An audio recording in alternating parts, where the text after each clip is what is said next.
This is how I got lost in a national park and also part 4 of my solo trip series. Waking up in the morning, I realized that my face hurt really bad, and I didn't understand why until I looked at it. I was blistering from how much time I spent on top of the dunes. So in the morning, I went to one of the most luxurious things in America, a gas station bath. And I'm only half joking, it was actually really nice. And then I continued driving and made my way all the way through Nebraska into South Dakota. When I arrived at Badlands, I was astonished. It was a scene like nothing else I've ever seen before. So I drove to the start of a trail, got out of my car, and began hiking up one of the mountains. Now, as it had just snowed, it was very slippery, so I knew that once I got to the top, I wouldn't be going down that same way. As I got to the top, I realized there were 2 trails going. I could either go right or left.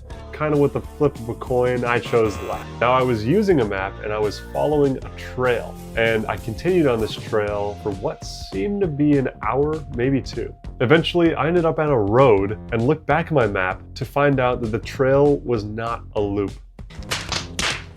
Which means I would have to backtrack, which I said I couldn't do, or I'd have to walk the road all the way back to my car.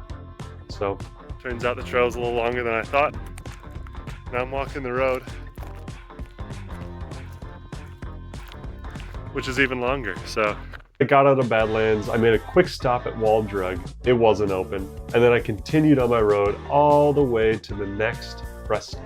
And that was basically it. I drove 2,800 miles over 4 days and had the adventure of a lifetime. Follow me for more content every single day.